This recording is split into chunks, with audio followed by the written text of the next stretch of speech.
Somebody asked me if John DeBella was going to be here. I don't know. I'm still negotiating with his agent on a talent fee. So as soon as we get that worked out, I'll let you know if he's going to be here or not. Actually, John's great. He had a conflict today and couldn't be here.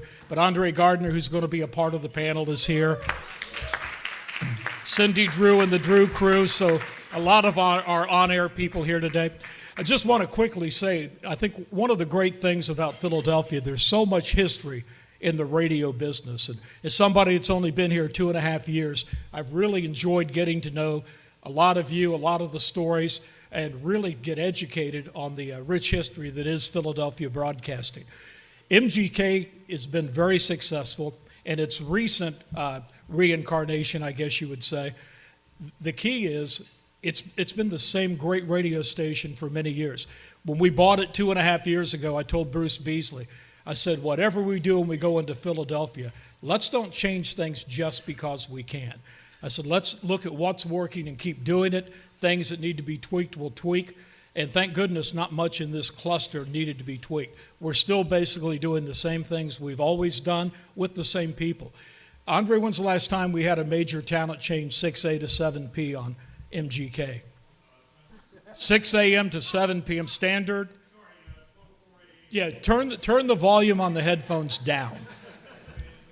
Between you, Debbie, and John, how long? 20 years. Same people on the radio for 20 years. It's a tribute to the people that are there and to the listeners that have made it a great radio station. So I'm not going to take any more time because I want to hear what everybody has to say. What about the award? Oh, we just got an award. The NAB gave MGK, it's a Crystal Award for Excellence in Community Service, and we were awarded that this year, which is a great tribute. Thank you for reminding me. I've always said you can't have a great radio station that doesn't do great things in the community, and MGK does that over and over. We've had a number of events already this year. DeBella's Radiothon for the veterans is coming up soon, but we're always trying to do something to give back to the community. So again, we are very thankful to the people that made the Crystal Award possible, and T, thank you for having me up here today. Thanks for coming.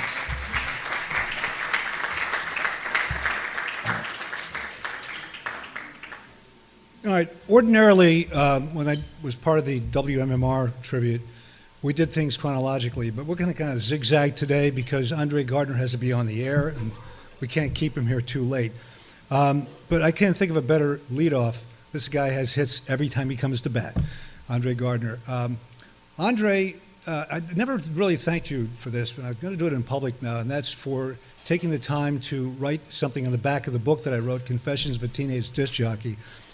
You can get excerpts of it and see more about that on my website, tmorganonline.com, all one word, tmorganonline.com. The reason I mention it, though, is because Andre could have written my book, because he also started in radio when he was a teenager. And in fact, his entire life, I think he's been involved in radio because he came from a radio family, his father and two older brothers. And there is no one in this industry that's more enthusiastic and passionate about being on the air than Andre Gardner. And it shows. You listen to his show, it's infectious. It really is. Even if you don't even like the music, you want to keep listening because Andre keeps you gripped all the time. Whether it's being Breakfast with the Beatles or his Friday broadcast live at neighborhood bars and what have you, Andre has a way of just dragging people in. One of the reasons he's got a little bit of an extension on his contract, and he'll be around for a long time, happy to say. So he also has been at a couple of radio stations that I was at. He worked at WIFI and WISP, and also worked in Dallas and in New York before he came here to Philadelphia, and we're so happy he did. This is Andre Gardner, the best DJ in Philadelphia.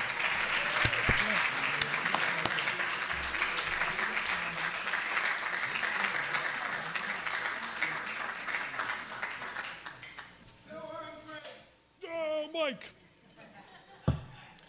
Thank you very much. And I meant what I said about the Pro 4AAs. Anybody who's been in the business as long as I have and listened to music on those loud, big, heavy green headphones, it takes its toll over time. So echoey rooms sometimes aren't necessarily my friend. But it's great to be here and great to represent WMGK on such an auspicious occasion here at the Bala Golf Club. I come here today at a very, very great time for the radio station because I hope I'm not stealing anyone else's thunder by announcing this, but for the first time in the history of WMGK, we have come in number one, 12 plus, for a book. And that just happened this week. First time. This, by the way, is the only place in the world I'm allowed to discuss Arbitron without getting delisted, so I'm very happy about that as well. But for MGK, we're very, very proud of the success of the radio station, and it comes after many, many decades of success for that radio station, going way, way back to the 1975, 76, when Julian Breen had his fantastic idea to bring that format to Philadelphia. And I know many of us were just locked in listening. I dated a woman who listened to MGK 24/7. So I got to listen while I slept. I learned the art of listening to rock music while asleep. But I listened to Mike Bowe and I listened to Bill Womack all night long. And it was just such a steady, steady radio station. And even until several years ago, we refer to MGK as the house that Craig built. The house that Bob Craig built, because Bob is the spirit and the embodiment of the success of MGK back in the day.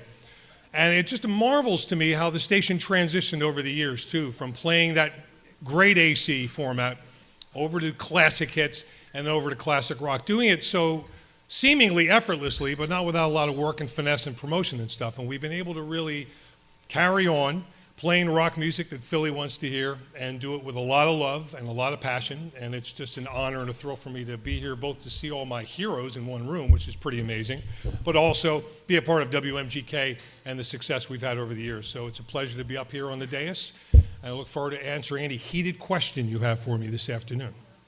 So who do I introduce next, T? I throw it up to you? Ladies and gentlemen, T. Morgan.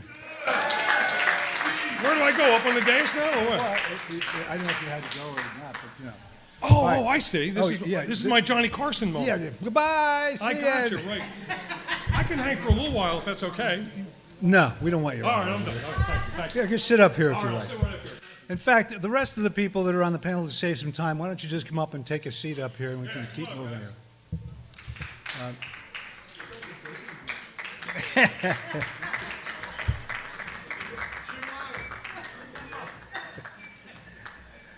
Oh, boy.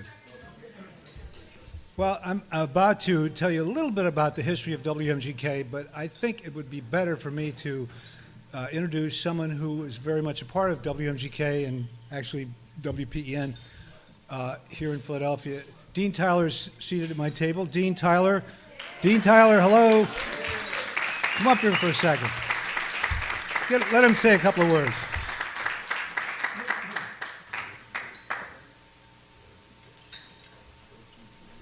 I should have listened to what he said because I don't know why I'm up here. Anyway, it's a pleasure to be here.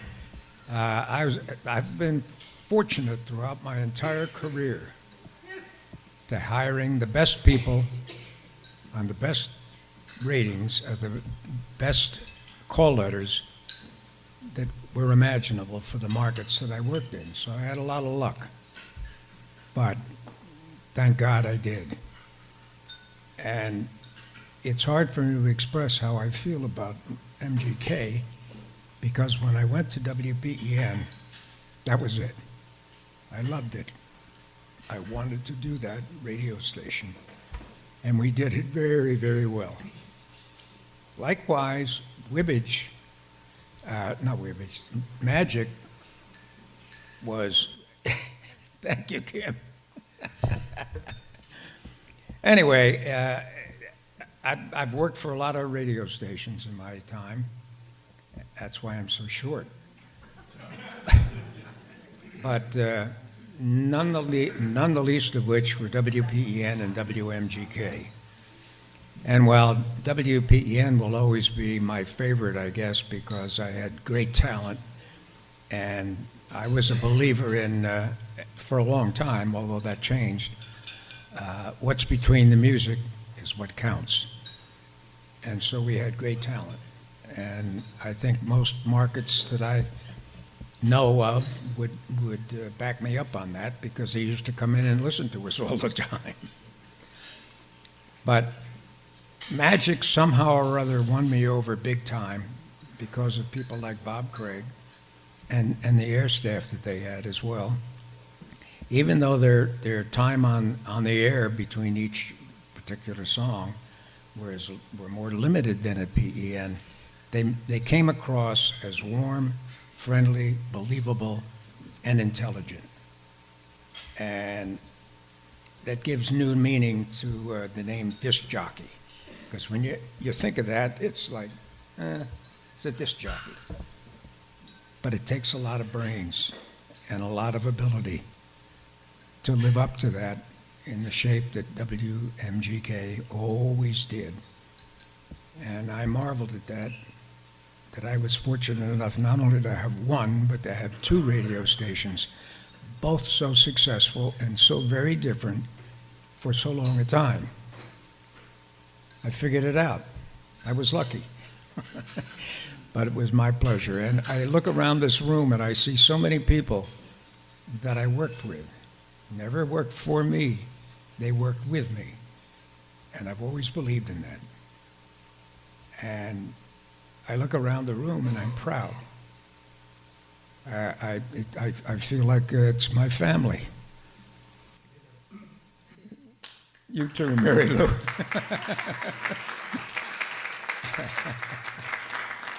But I really loved the business. I started out to be a veterinarian. And she's heard this story too many times. You wound up working with a bunch of animals. Ba-dum-bum. Yeah, that's true.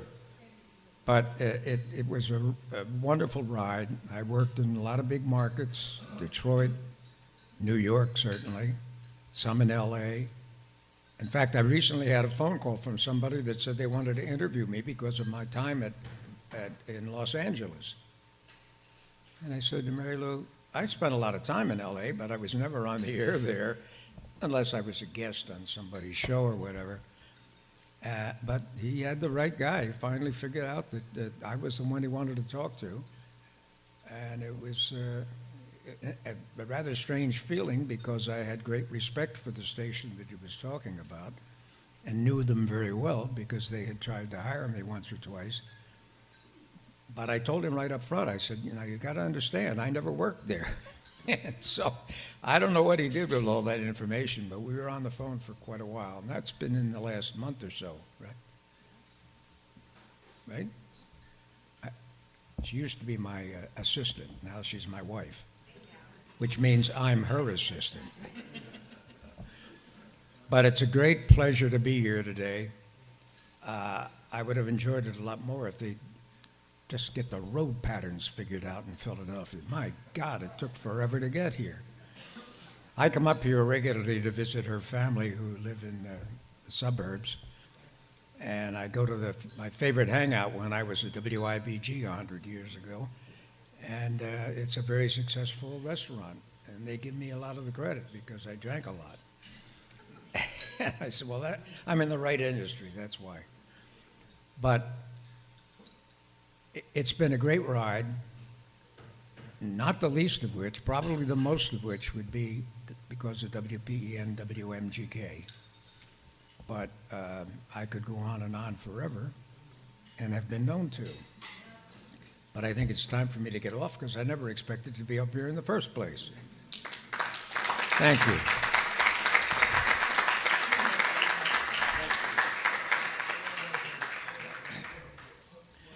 Well, I got to tell you, Dean Tyler was more than lucky. He's one of the best people you could ever work for. Very much like our current general manager, Joe Bell. We're very fortunate to have these people who are so knowledgeable and are able to motivate staffs like they do. I'll give you a quick, brief history of WMGK. It started out, believe it or not, in 1945 as a station that was known as WPEN-FM. And it actually moved its frequency a couple of times before it settled in on 102.9. Of course, we used to call it 103. Magic. And, well, it didn't become magic right away. And I'll tell you a little quick story. Greater Media bought WPEN-FM in 1975. They paid $4.3 million for the station. In 1972, I was part of a group that tried to buy WPEN AM and FM. And we offered them $4 million, and they said they wouldn't take a dime less than $5 million. And I was asked, is it worth $5 million? Well, at the time, they were losing money every month, so there's no way I could justify it. Sometimes I kick myself for that decision, but I told them I didn't think it was a good idea to buy them. Could have been part owner of WMGK, but as luck would have it, I'm still there. So I've been able to see a lot of the changes over the years. And one of the things that troubled me when I was at WMMR as a program director in 1976 was when magic became magic, because a lot of people said, well, magic's not going to do anything. Who listens to this soft rock and all this stuff? And I said, man, I got to tell you, even if they splinter off a lot of female listeners, it's really going to hurt our ratings because they're playing Elton John and Billy Joel and a lot of the same artists that we were playing. So I didn't poo-pah the idea that they were going to be very successful. But it wasn't until Bob Craig really took over the reins that they really honed it down to the magic that everybody emulated across the country. It became a format that almost every market sent somebody in, like Dean Tyler said, to listen to the station. They, what the heck these people are doing? Because during the 80s, WMGK was, if not the top-rated station, certainly one of the top-rated stations in the marketplace. And at the time, I was opposite of them, so I wasn't that quite so happy. But I've always had a lot of respect for the guy that we're going to introduce next, and that's Bob Craig. A lot of people don't know this, but Bob was not only the program director who had an awful lot to do with what happened at the station, but he also started Smooth Jazz. He did a Sunday morning show, Smooth Jazz, and his love for jazz has led him to now being on WRTI here in Philadelphia. So, Bob, tell us about your story. Thank you, T. I have the State of the Union here. But I did make a few notes because I'm trying to keep everything as concise as I can, because that's pretty much what we did at WMGK, as Dean alluded to before, and T as well. It was a radio station that began in '75. Dave Clare was the original program director. Julian Breen was our program manager at Greater Media, and he was the person who hired me from Hartford, where I was programming a soft rock station similar to MGK. At that time, in the mid-'70s, there were a handful of stations in major markets that glommed onto this soft rock format. There was KNX in Los Angeles, WKTU in New York City, WEEI FM in Boston, and WMGK here in Philadelphia. I put together a station in Hartford that was called YZ, the Natural 92, after having jocked for 4 years, 6, 7 years in Hartford at WDRC. And I had it in the back of my mind that there would be people who would be interested in a format that would bridge some pop music along with album cuts. Now, you got to remember, and I'm sure a lot of you do, between Beatles and disco, there were record albums that came out that were extremely popular. They were albums that people listened to. They didn't buy it for the hit single or two that came from the album. They actually bought albums and listened to them, whether it was Crosby, Stills and Nash or Billy Joel or Moody Blues. And the group of us who were involved in this kind of format realized that we could actually be, I guess, pre-Spotify before Spotify, and put together kind of a soundtrack of what your life is all about. Well, we did it in Hartford. It took off very well. I came here in 1979 when the station was pretty well established as kind of a boutique-ish radio station. Julian was in charge of a lot of the programming aspects of it, and Dave Clare as well, but Julian had a tendency to favor a little more folkiness, because Julian was a true folkie by nature. And the station needed some work. Dave Clare left to go to New York at WYNY, and I came in, and we started fooling around with the format a bit and kept it kind of in the same genre that it was for about 3 or 4 years. And then a light bulb went off. People at Greater Media, who, by the way, were truly some of the great radio people that you could work with. Peter Bordas, who owned the radio station, had one of the great thinking minds of all times. I mean, this guy really gave thought into what he did. Herb Mccord, who Greater Media lured over from WCBS FM, where he was the general manager, Frank Cabela was involved with managing marketing and advertising, and Julian was program director. So these were radio people that you were dealing with. You weren't dealing with people who came to work from General Motors or Campbell Soup. You were dealing with true radio people who understood. A lot of people know things, but how many people really understand their product? And that was one of the great things about greater media. Anyhow, we decided we would brush the format up and liven it a little bit, and we saw a great niche in the market. We had stations that were doing somewhat of an AC format, but we decided we wanted to do something a little bit different. Now, keeping in mind the fact that we had about 3 or 4 years history doing soft rock and plain album tracks, the idea originally was to play more hits, keeping it in a soft rock genre, and that's pretty much the way our sister station in Detroit did it. I was convinced that we didn't want to lose some of the key tracks by Joni Mitchell and Moody Blues and whoever, that I wanted to merge the two. Julian was a little bit against that. I said, I really want to chance this. So we put the station, reinvented it, if you will, in January of 1980. I was there for about 6, 7 months at this point. Well, the station really took off. It did very, very well. And as Dean had mentioned before in T, the station had elements that, you know, probably wouldn't work today because radio was a heck of a lot different back then. If you put a radio station on with a format, you knew pretty much within a week whether or not that was going to be a winner. And when people were writing letters and calling the radio station and you'd hear it on all over the place, you knew that you had something going for you.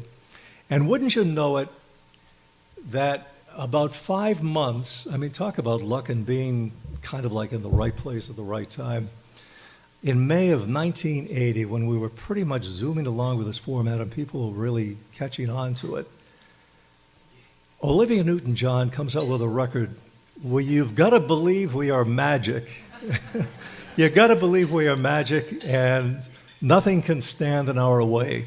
Well, you talk about a jab at your competition. I mean, we played that record constantly. So the ratings took off, it zoomed, and one of the key things that people, I guess not so much as listeners, but radio people may not realize that there were a lot of subtleties that went into the programming of the radio station. And not the least of which was the fact that we knew who we wanted to play to. We wanted to play to the junior executive, the 30-plus secretary at Scott Paper. These are people who listened to the radio. They would listen to it in work, and that was pretty much our audience. It leaned female. It was always a female-oriented radio station. But the staff had to understand what we were doing. And fortunately, I had a great staff to work with. Mike Bowe, there he is, the man who was actually at the station before I was. And we held on to Mike. We have David Langford, did the morning show. Chris McCoy did middays. Mike did afternoon. Tom Richards, who is sitting over here, did our evenings, who has gone on to be a truly inventive and very successful voiceover artist. And Bill Womack did our all-night show. But these people had to understand that this was not, you know, the Wibbage or the WFIL format. This was a station that had to be executed properly. Do what you have to do, say what you have to do. But we would have air check critiques. Mike still has the scars to prove it. We would have them quarterly, and we would have meetings. Stop it, Mike. And how the station was structured was something that, I don't know, I always believed that balance was the most important thing that a station could do in a more music format. I was obsessed with the radio station to the point where I would listen to it constantly. I would listen to it from the time I'd get up. My wife, Sharon Eisenhower, who is a radio widow, I don't know how she put up with me with all this, but I would listen to it all the time. And we would sit down and we would talk about the radio station. There were long hours. There was never a day when I didn't really look forward to going to work. We had music that was on cards. It wasn't on computers at the time. I brought in a sample card where they would have the artist title and the song title and everything and the category, and then the jocks had to put down the time that they played the song so it wouldn't repeat. And the date, absolutely, so it wouldn't repeat when it came up. So we wanted something like a morning drive to an afternoon drive to an evening to afternoon drive and so on and so forth. So that's kind of like the way we did it. We also graded every commercial that went on the air at the station. I listened to every single damn commercial that came in, and we would grade it according to a dotting system. So if the spot was like a straight read, it would have no dots to it. It would be the first to go in a stop set. Second one would have some production. It would be 1 dot, and this 2 dots, and 3 dots, and so on. So none of them, you wouldn't wind up with 2 or 3 really hard borax cell commercials in a row. We were also very picayune about promotions that we did on the air. We would shoot down promotions rather. Mark Lipsky, who was our promotion manager at the time, is here. Mark, get up and tell them exactly what it would be like to walk in to my office with a promotion and what would happen. Knowing that Bob was going to shoot down 9 or 10 hours, I would walk into Bob's office. He'd be working on something. I would poke my head in the door. I would say, Bob? There were some that came through. And we would shoot down commercials as well. I mean, there were buys that we would just not accept because we didn't want it to disrupt the format. MGK was clearly a Camelot radio station to work at. And you can always tell a successful radio station when the salespeople don't leave. They stay for years and years and years. I wanted the best variety of music people could present.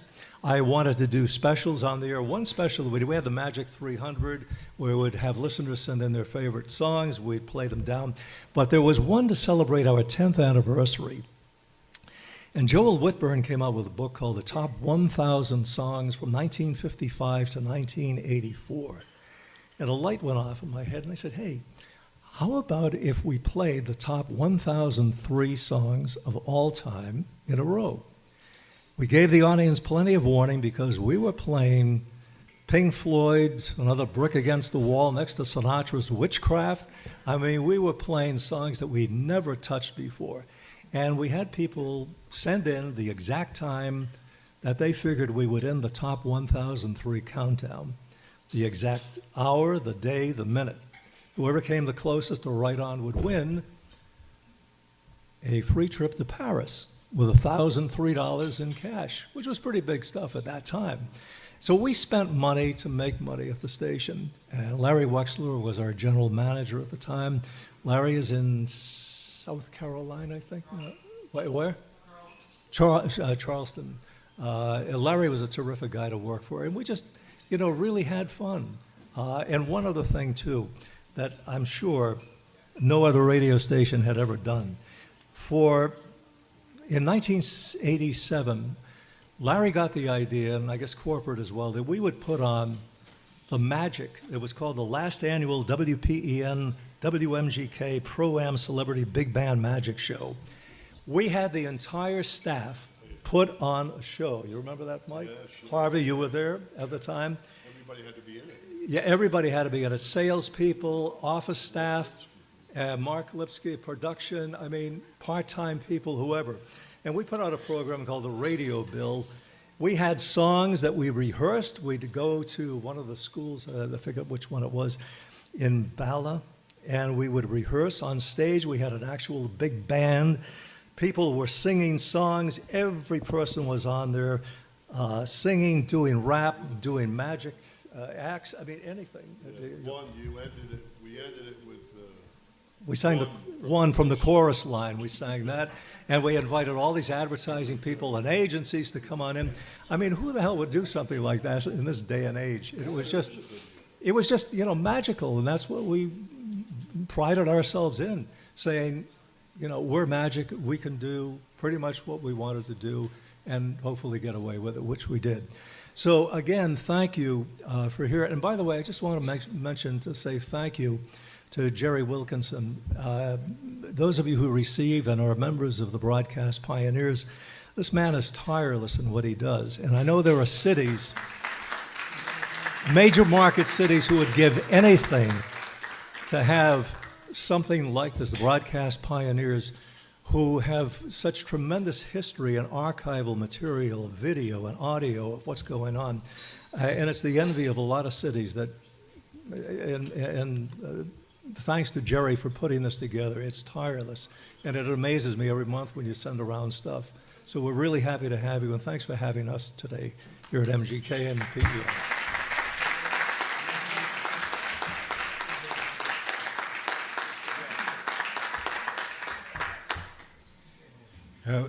Bob was talking about the song, the first song that WMGK played on the air. Do you know what it was, Bob?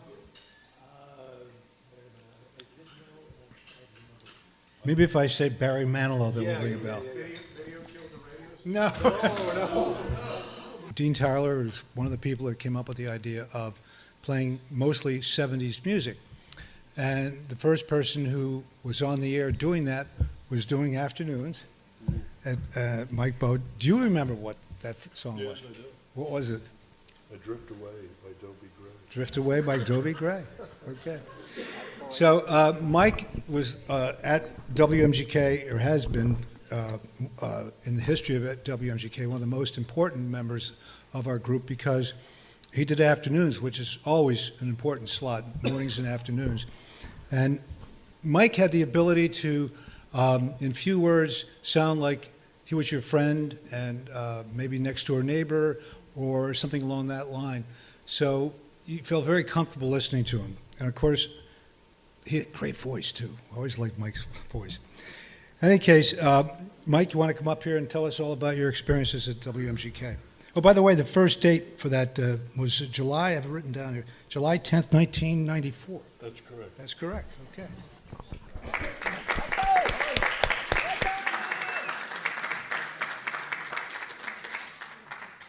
Thanks a lot. My days at WMGK are special to me, always will be. First job in Philadelphia. I actually sent the tape to Peter Mockover, who was programming 95 PEN, they called it at that time. They came up with this oldies station, they were backseat music, a lot of doo-wop music, and they were going to go after WCAU-FM at the time. So I sent a tape to Peter looking for part-time work. I was on the air down in Millville, New Jersey, a small market. And the next day I got a call from him, which I was shocked.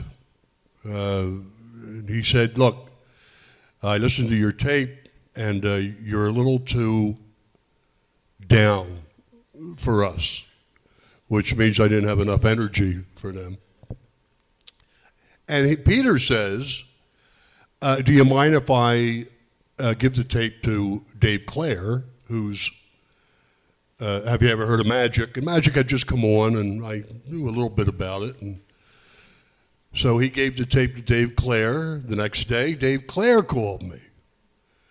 He said, I really like your tape, but you're a little too up for us. So I said, so what do I do here? He said, listen to the station and do it the way you would do it if you were here. So that's what I did. And he said, the only thing I have open is, I said, I didn't let him finish. I said, I'll take it. You know. So I did 6 days a week down in Millville. I was the program director at WMVB at the time. And that was in February of 1977. And I never left. I mean, the atmosphere there, the environment, when I first got there, first of all, it was in town, the 2212 Walnut Street, and downstairs was a furniture place or something. And then you took a flight of stairs up, and that's where the WPEN and WMGK were. They were separate. And Julian Breen, you hear his name a lot. This guy was brilliant, I thought, and he wanted the radio stations to not be what he called an echo. He wanted Philadelphia to have a choice. And by echo, he meant, you know, if you're MMR, don't go playing rock and roll music. Play something. So they came up, and when Dean came from WIP, and they had, everybody wanted to work at WIP in that mid-'70s period. Just a terrific radio station. Anyway, he comes along, and they decide to play the big band music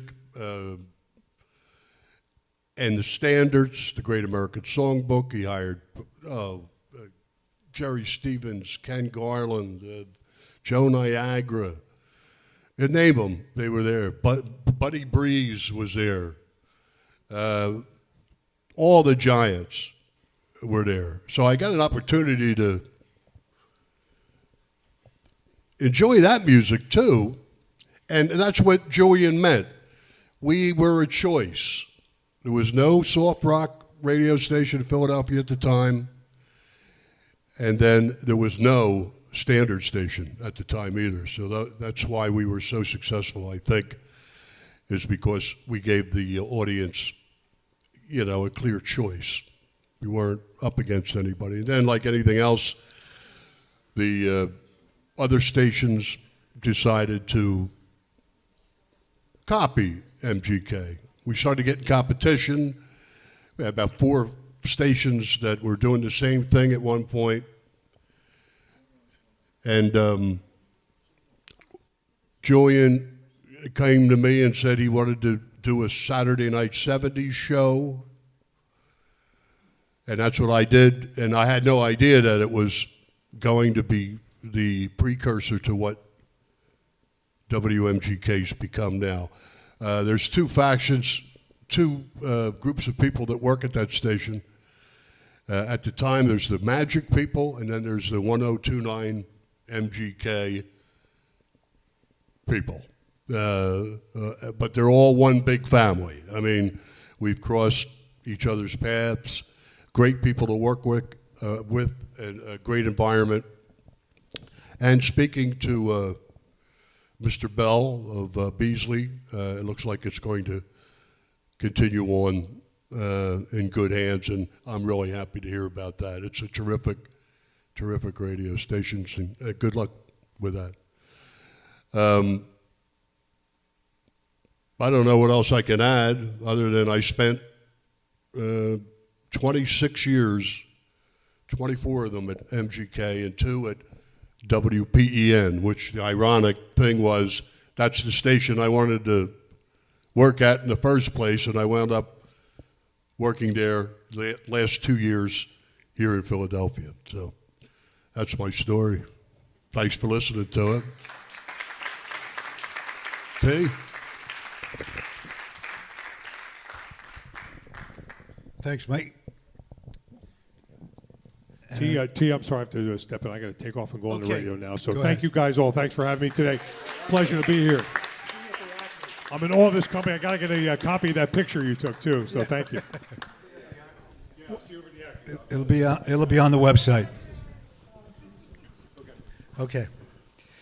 All right. Next up was someone who followed Mike Bowe, and it was not an easy chore to follow Mike Bowe. That's for certain. You had to have a certain kind of personality, and of course, this is back in the day when there weren't a lot of people that you could emulate if you were female on the air. Most of them tried too hard to be sexy or breathe heavy or something. I don't know. They were very annoying at times because you wanted to hear music and I hear somebody doing something like that on the radio. And along comes somebody from Baltimore, Maryland. By the way, Sue and I have something in common. I was born in Baltimore, and Sue and I used to talk all the time about going down to see the Orioles play baseball. Well, Sue, I think we can get tickets now very, very easily. The Orioles are in the midst of the 2nd season in a row being the worst team in baseball, so they're practically begging people to come to the stadium. But she came, and she did something, and if you never heard Sue on the air, if you watch her on Channel 29 doing the weather, that's Sue. That's just the way she is all the time. And she was that way on the air. There was not some sort character that she developed, like a lot of people do when they're on the air. That was Sue, and as a result, it was very infectious. She was such a sweetheart to listen to and to work with and to even follow. Sometimes I followed her on the air. So, Sue, come on up and tell us your story. Or you can stay there. That doesn't matter. Okay? Thank you. That was so sweet. Thank you. First, I have to say, I am so honored to be on this panel at all because compared to Harvey and Bob and Mike and everybody else who worked at WMGK, I was there for a minute, 1988 to 1992. So in my life, that was a minute because I'm old now. And it was amazing the way it all happened for me. And I even hesitate to tell this story to young people because it was just so amazing the way it happened. I was on the air in Baltimore, and I had taken a job in Wilmington, Delaware, because everybody in Baltimore said how stupid that was because it was a smaller market. Why are you leaving Baltimore to go to Wilmington? I said, well, Philadelphia is right up the road, and that's where I really wanted to work. And I had originally sent a tape to Kiss 100, and they didn't have any openings, so the program director sent my tape to WSTW. I ended up getting a job there, and there I was doing the morning show there. I eventually got a part-time TV job too, and I was very busy, and things were cooking along. One day, a letter comes in the mail. Remember when that used to happen? Letters come in the mail, and it's got the logo WPEN, WMGK on it, and it said, Dear Sue. I had the occasion recently of driving through Wilmington, Delaware, and heard you on the radio. And if you are ever interested in an opportunity in Philadelphia, please give me a call. Sincerely, Dean Tyler. So, of course, I went around and said, who wrote this? Because I was certain it was a joke. It wasn't. So the next thing you know, I'm hired to host a show in the night at 9 p.m. to 1 a.m. called Magic After Dark. And do you want me to tell the story about when we first met, Mike Bo? Because you invited me, Dean, to come to the San Marco. And if you ever worked at WMGK, you kind of ended up hanging out at the San Marco every once in a while. And I walked in, and I beat Dean in, but then you came in, right? I was on vacation. Use your microphone. No, I'm sorry. You're a professional. Now, come on. Okay, pardon me. Now you can't hear me, right? Can you? I can hear you. I was on vacation, and I used to hang at the San Marco, and so did Dean. You got to remember, Dean and I were friends way before he was the general manager and all that stuff. So we were like buddies.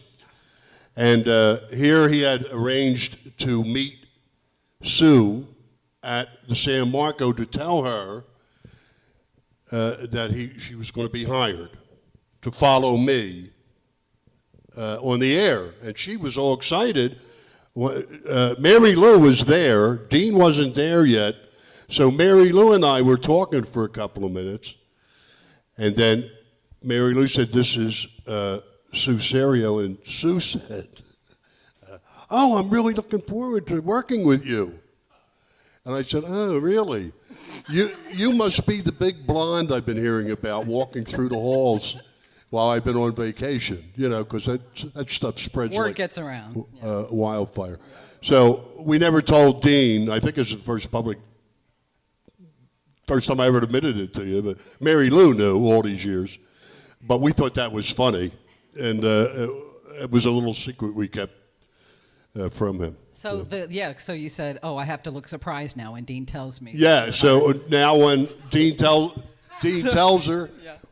We both go, like we're surprised. Yeah. So the joke was on him. How'd we do? Are we good actors? So, thank you. That was special to me. So it was like a dream come true to work in Philadelphia. But what was really special that I had a program director and eventually general manager that came from being on the air. So I think that you understood what it was like to be us.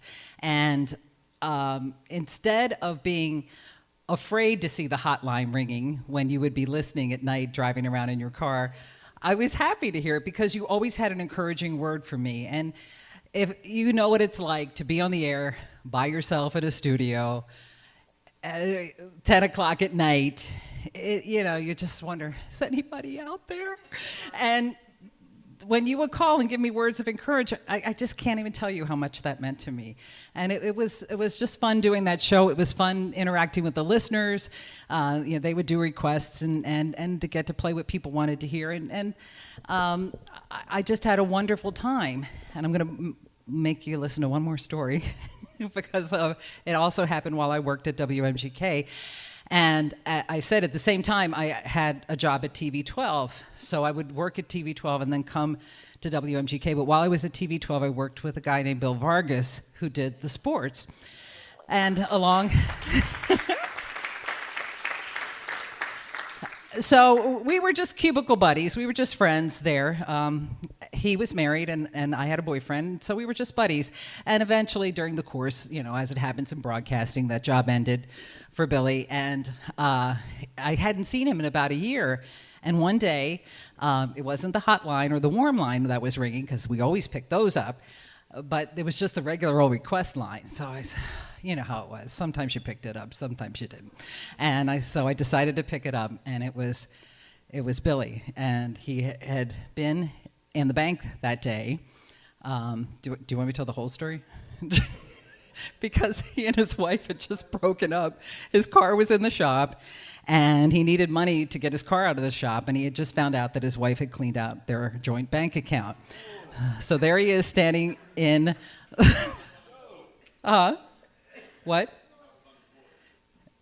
Oh, yeah, he was unemployed at the time. Yeah, so you know how it is. So there he is standing there in the bank. What radio station is on in the bank? WMGK. Who is doing a commercial? Do you have varicose veins? Hi, I'm Sue Serio. I've got a place for you.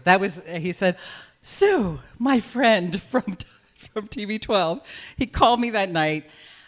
We agreed to meet for a drink after work and catch up and renew our friendship, but it turned into much more than that. And that's how that happened. So thank you for listening to that. So really, thanks, Dean. I mean, everything that's happened since then, I've been so fortunate because even after everything ended at WMGK for both of us, we got to work together as a morning team on KISS 100 for a magical 6 months, and then that ended. But I treasure that too, because it was a special time, and I've been so fortunate since then, and now I'm at Fox 29 for 21 years. So, and now I was no spring chicken when I got there. So I'm grateful. Thank you, and thanks to everybody who listened through the years. I've worked with so many professionals, and I think starting in the business when I did, all my role models were men. There weren't that many women on the air, right, Emily? That you could really emulate. So, thanks, everybody. It's been wonderful.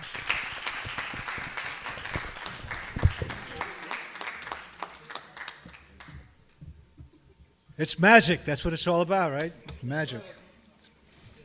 Anyway, the anchorman is about to come up, who did mornings at WMGK after several years at WIOQ doing mornings.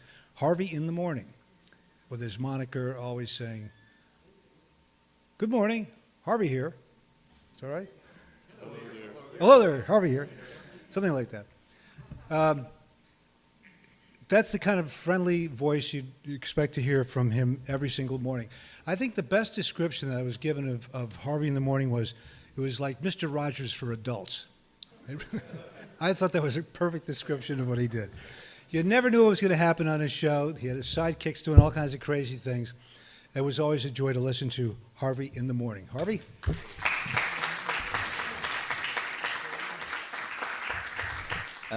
Thank you, T. Thank you, everybody.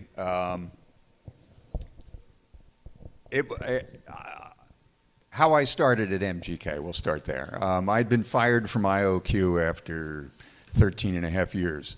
Only station I ever worked at. I got hired out of college. I was a senior in college, March of 1973.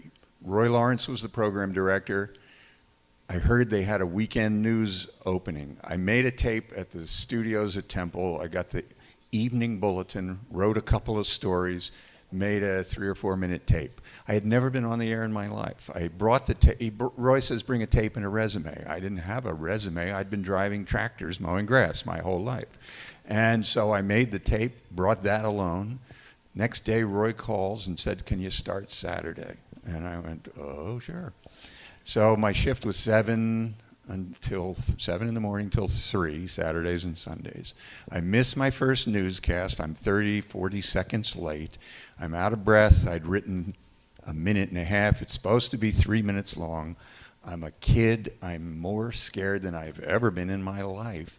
And I have the tape to prove it, and I used to play that tape of the first newscast. I was so bad. I mean, and it's not like a humble brag. It's not false modesty. I was awful, really, really awful, demonstrably awful. And I lasted one more weekend in the daylight hours, and the only reason I had a career was Roy Lawrence, because he should have fired me, because I was atrocious, and I had no experience, and I didn't know how to do it. But he didn't fire me. He put me in the graveyard shift. And so I ended up at 11 at night until 7 in the morning, 2 nights a weekend, reading and writing 13 3-minute newscasts every shift, because that's where they dumped all the news obligations, was overnight. So I learned how to do it on the air, and I was terrible, terrible, terrible. And I kept going to Roy, let me jock, I want to jock, come on, Roy, let me jock. And he just like kept batting me away. And then finally they changed the format to disco. And he said, Harvey, I got good news for you. You're going to finally get a show. And he gave me the overnight show, midnight to 6 in the morning, 6 days a week, playing disco music. There were 14 records that rotated in hot rotation. So when I heard Kung Fu Fighting at 1:15, I knew I'd play it at 3:30 and 5:15 that night. And there were 14 of those pieces of crap that I played 3 times a night, 6 nights a week for 6 hours of a music show. I wanted to blow my brains out. All those stuff. Roy, let me jock. Come on, Roy, let me jock. I quit after 4 months to be in a rock band full time because the keyboard player said, let's do it full time. I'm in the band for 2 months. The keyboard player who talked me into it says, I'm moving to Oregon and I'm in another band. I go crawling back to Roy, begging for my job back, and he didn't give me a full-time gig. He gave me a part-time gig. And then Roy got fired, and then they switched the format to freeform FM, progressive FM, where the jock walked in that night, stared at 8,000 albums and said, what do I feel like starting with? I want to hear some Billy Joel. Okay, and then he's singing a song about bars. Let's find another song that talks about being in a bar, and then another song after that about alcohol. And that's how you put the show together. And the jock was in charge of it. And I was so lucky to be part of Freeform, the last dying gasp of Freeform FM. After that, we went to card systems, and the cards told you what song to play, because we were kind of gunning for magic. We wouldn't admit it, but they began to veer away from progressive FM, album-oriented radio, and go more toward the sort of the pop, because MGK was so successful, they were trying to steal some of MGK's thunder. And if you need to know that we were afraid of MGK, there was a hard and fast rule at IOQ. When you played the Lovin' Spoonful, you said, that was the Lovin' Spoonful, or do you believe? You did not say, do you believe in magic? We weren't allowed to say, do you believe in magic? Well, of course, you tell me not to say it, and what do I go? Do you believe in magic? By the Lovin' Spoonful. So we were very aware of MGK. So I get fired from IOQ in '86. I'm off the air for about 9 months, and a whole bunch of stations. I was very lucky. I got a lot of good press. Even though we had no ratings, I was still sort of popular despite the fact that nobody listened to me anymore. So I got a whole lot of people ask me to go out to lunch, and I was so shaken by getting fired. I didn't see it coming. You'd think that I would have. There were signs everywhere. They stopped making eye contact with me a year prior. I had a producer. He left for another job. They never hired another producer. Check. I used to have an office. They put me in a closet. Check. But when they dragged me down to the general manager's office, handed me my severance check and said, "We're exercising our option under paragraph 4, blah, blah, blah," it was like, holy crap, I didn't see it coming. I was devastated. So I didn't want to jump back into something. 9 months later, like March or so, around March or April, I get a call. It says, this is Larry Wexler. I work at Wmgk, WPEN. Maybe you've heard of them. What are you doing, Harv? I said, Larry, I've been fired. I'm not doing anything. Would you like to go to lunch? So we go to lunch. I go to lunch, a long lunch, 2.5, 3 hours with Larry Wexler. Oh my God, the guy was so interesting, so charming, so genuine, so real. A guy, from the Bronx or Brooklyn. I forget which one it was. But I think it was Brooklyn. And 10 years older than I am. Been at PEN MGK for like 20 years at that point. General manager for both. And we talked, and I loved the guy. It was the first time I believed that maybe something could happen. Calls me a couple of days later. Bob, what did you think? I said, Larry, I loved our conversation. I would love to explore it. We should go out with the program director then. Let's go to lunch. So he sets it up, and we go out to lunch, me, Larry, and Bob Craig. And so we go out to lunch, and we talk. And then Larry calls me after the lunch that afternoon and says, what did you think? I said, Larry, I love you. I would love a chance to work with you. But Bob is clearly in control of that radio station every single nanosecond on that station. And he won't let go for a second. There's no way it would work. Let's not even go down that road. I really appreciate the offer to explore it, but it's never going to work. So why waste both of our time? Don't go anywhere. I'll talk to you in a couple of days. Calls me back a few days later. Harv, it's Larry. I don't know if we had caller ID, but he didn't really need to say it's Larry. With the Harv, I knew who it was.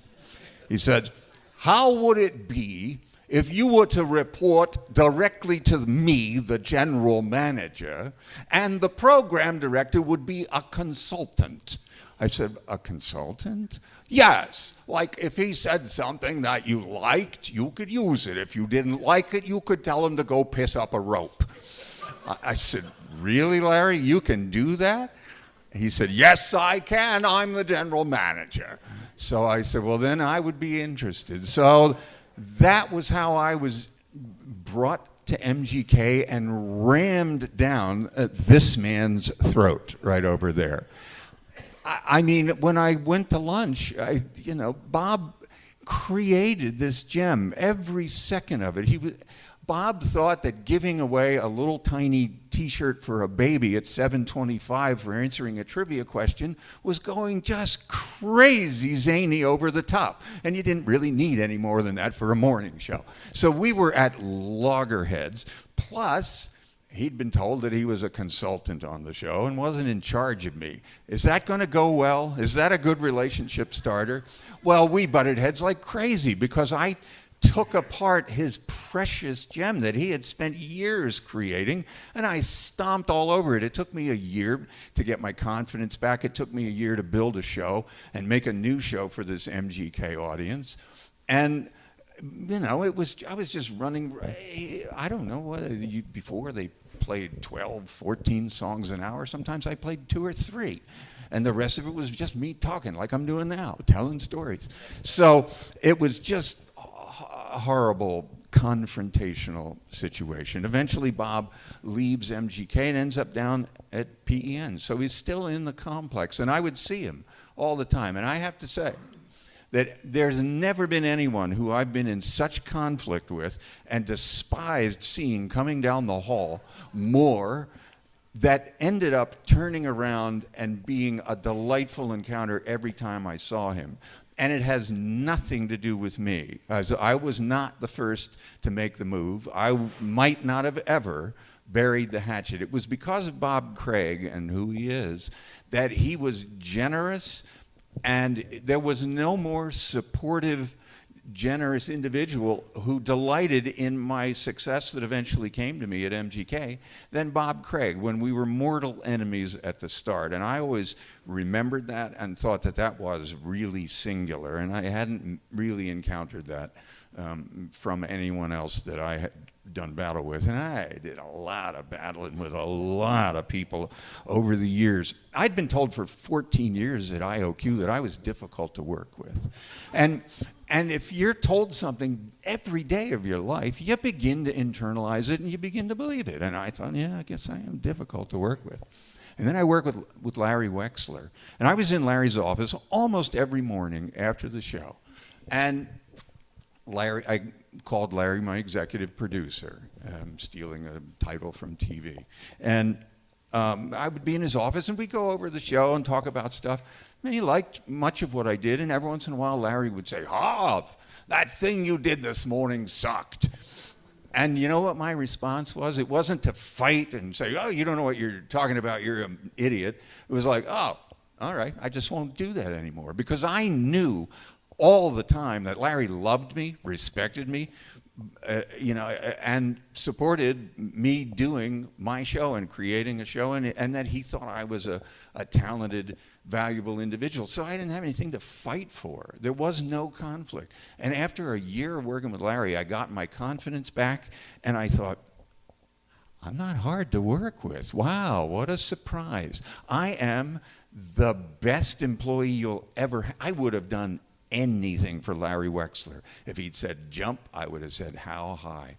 It was so easy working for him, and I was seriously, I'm such a people pleaser. Why does somebody end up, as a performer for 30 or 35 years? Because they are a people pleaser. Well, I wanted to please Larry so much I would have done anything for him, and it was really, really a pleasure to work with him. And he didn't stay very long. I think I only got to work with Larry for a couple of years before Dean inherited me, and Dean was from the old school, and I don't think, quite honestly, Dean, I don't think you understood what the hell I was all about, and I don't think he understood why anyone would ever listen to this guy, because he came from produced, tight, snappy, really polished, professional stuff.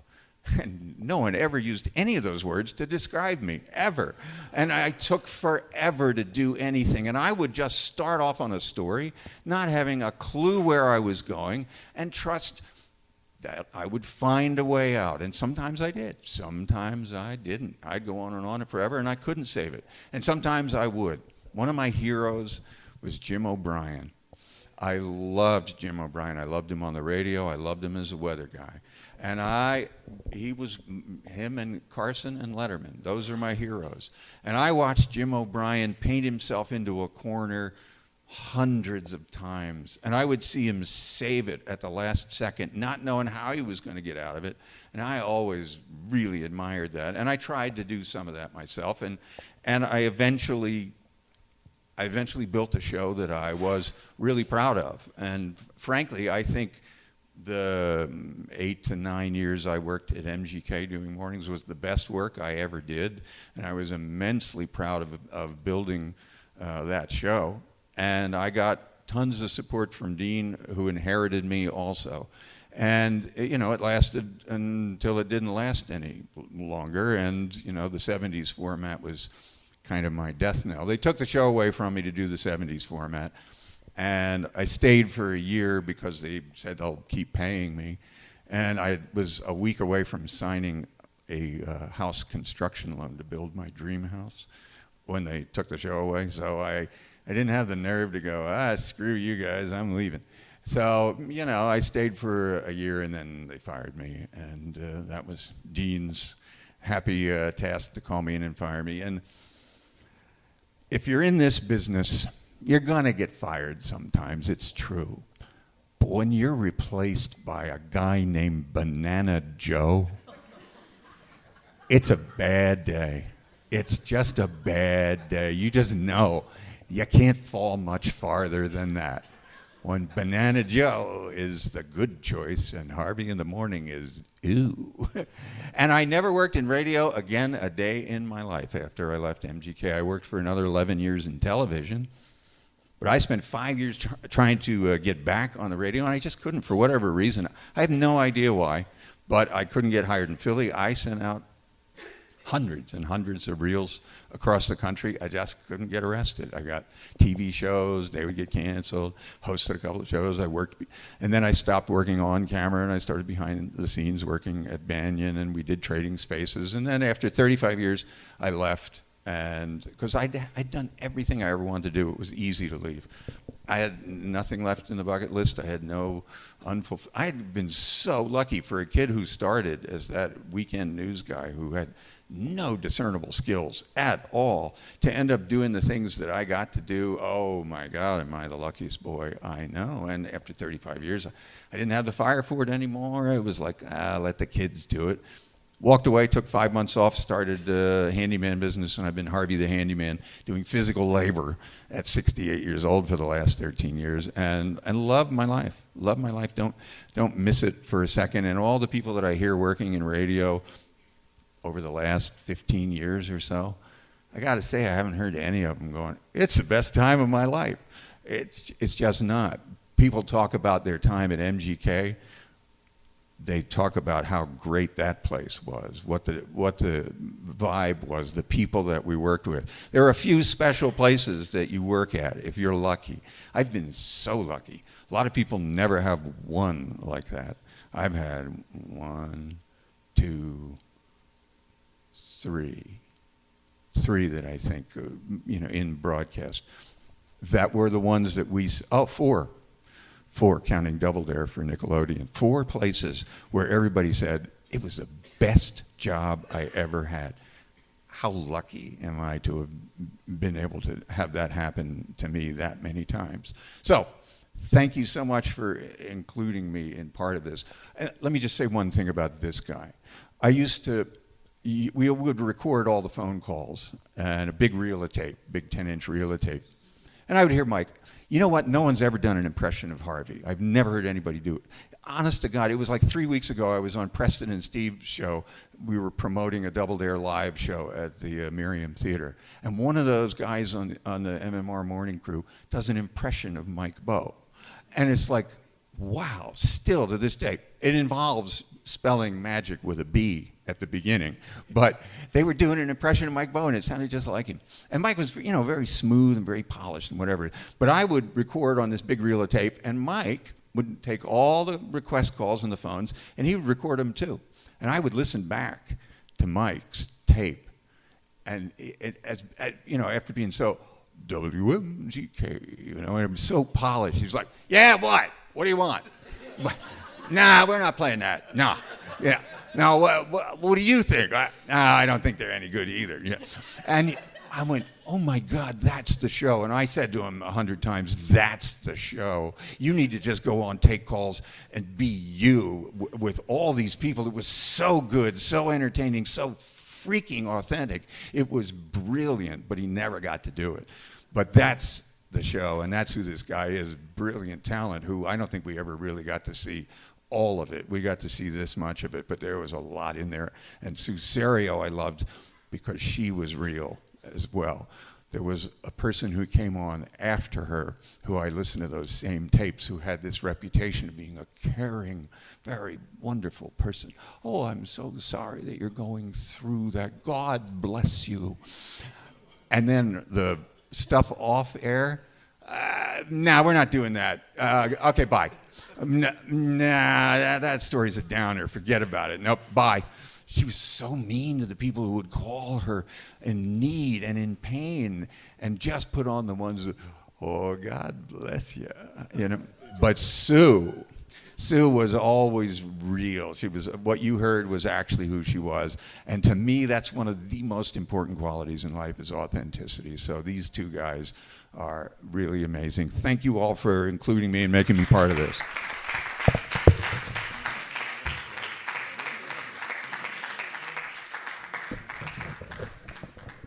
Thank you, Harvey, and thank you for not mentioning the tape that you have from 1968 of me being on the air.